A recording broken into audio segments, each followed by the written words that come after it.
Salut tout le monde! Vous avez été nombreux sur ma chaîne à suivre mes aventures lors du Festif 500, je vous en remercie. Donc petit rappel, ce challenge m'a fait parcourir 500 km en 6 jours, et ce n'était pas de tout repos. Le truc c'est qu'avec ce genre de défi, donc avec ce genre de challenge qui dure plusieurs jours, il faut vraiment savoir gérer son effort sur la durée.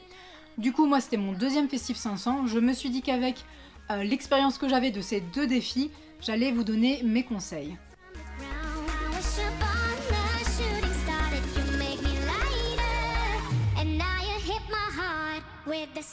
Premier conseil, si vous aussi vous souhaitez vous lancer dans un défi sportif qui durera plusieurs jours, je vous conseille d'anticiper vos limites. Par exemple, si en vélo vous n'avez jamais roulé plus de 80 km, ne vous dites pas tiens je vais terminer le Festif 500 en 2 jours. C'est pas très malin. Le truc c'est que il faut vraiment savoir anticiper, voir quelles pourraient être vos limites à vous et essayer de jouer en fonction, de faire au mieux pour que votre défi se passe le mieux possible. Je vous conseille donc d'adapter au mieux la façon dont vous allez réaliser le défi en fonction de vos capacités.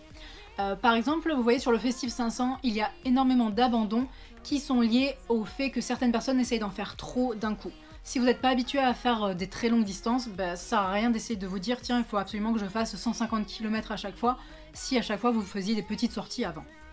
Mon deuxième conseil serait d'écouter votre corps afin d'éviter les blessures. Lorsque vous avez un défi sur plusieurs jours, c'est un effort qui est vraiment important pour le corps, qui n'a pas le temps de récupérer comme il faut entre chaque session. Donc vraiment, c'est pas le moment de forcer là où est-ce que vous avez potentiellement des blessures, etc. Il faut vraiment apprendre à écouter votre corps. Si vous avez suivi mes aventures, vous savez que j'ai eu une douleur au genou. C'était une douleur type tendinite. J'ai déjà eu plusieurs tendinites. J'en ai une en gros chaque année qui m'immobilise plusieurs semaines. Le truc, c'est que je suis presque habituée maintenant. Du coup, j'arrive à reconnaître s'il s'agit juste d'une petite gêne passagère ou est-ce qu'il faut que je fasse attention. Ou alors si c'est une vraie blessure qui demande un arrêt complet. Troisième conseil, pensez à la récupération. Que ce soit des étirements, le fait de porter des chaussettes de compression après l'effort, prendre un shaker de protéines ou alors faire des séances de complexe. Tout ce qui marche pour vous, vous devriez l'utiliser parce que vraiment votre corps a besoin de récupérer au maximum entre chaque jour de ce défi. Mais aussi, conseil numéro 4, il faudra que vous pensiez à bien vous nourrir, non seulement pendant l'effort, mais aussi en dehors. Donc si vous faites du vélo, prenez de quoi manger sur le vélo. Si c'est de la course à pied, pareil, si c'est des longues sorties, pensez à prendre de quoi manger. Mais ne négligez pas votre alimentation en dehors de l'effort. Votre corps fournit un effort répété sur plusieurs jours, il a besoin de carburant. Moi je l'ai ressenti pendant le Festif 500, j'ai ressenti après quelques jours que je ne me nourrissais pas assez. Je dépensais 1500 à 2000 calories par jour en plus de la journée normale et je mangeais pas plus que d'habitude et c'est vraiment là que ça pose problème parce que du coup votre corps, s'il n'y a pas le carburant qui va avec, il peut pas avancer. Cinquième conseil, attention à ne pas vous démotiver. Sur un effort de plusieurs jours, c'est vraiment très facile de se dire « Non c'est bon, je suis trop fatiguée, j'ai trop mal, je jette l'éponge ».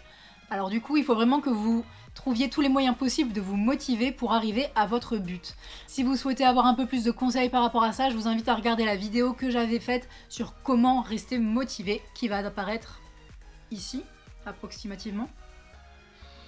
Dernier conseil, très terre à terre, pensez à gérer vos lessives.